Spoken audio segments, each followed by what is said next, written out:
You know, sometimes it's almost like writers and casting directors just forget that women even exist. Welcome to the Time Treadmill. I'm Ron, and these are my sweaty thoughts about Doctor Who.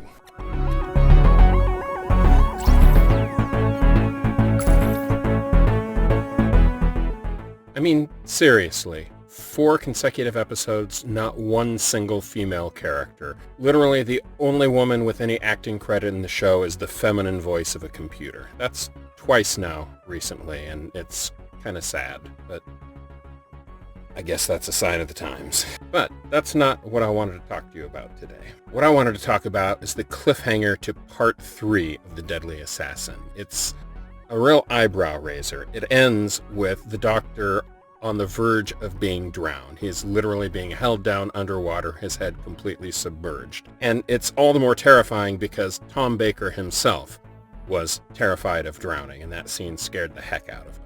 It concerned him so much that when the episode aired, he actually secretly went and lurked behind a couple of kids watching it to see their reactions to the cliffhanger, and then afterwards to reassure them that he was totally fine.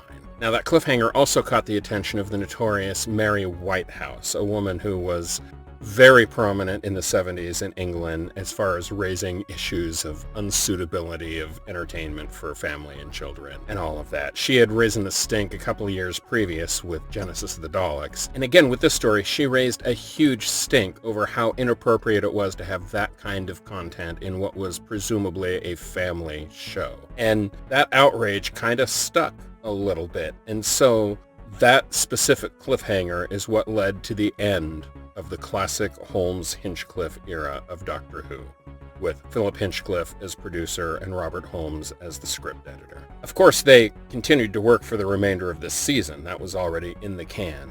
But at the end of this season, there was a complete shift change as far as producer and script editor. And although initially the stories followed a similar pattern, and certainly The Horror of Fang Rock, which is the first story of the following season, very much fits the pattern of the Holmes-Hinchcliffe era. But the fact is that Tom Baker nearly drowning in a cliffhanger in this season decisively killed that genre of Doctor Who, at least for quite a while. And so tomorrow we get a new non-human companion, and a companion unlike any other in the history of the show. And in the very near future, the entire style of the show shifts dramatically. It's going to be an interesting ride. I'll see you tomorrow.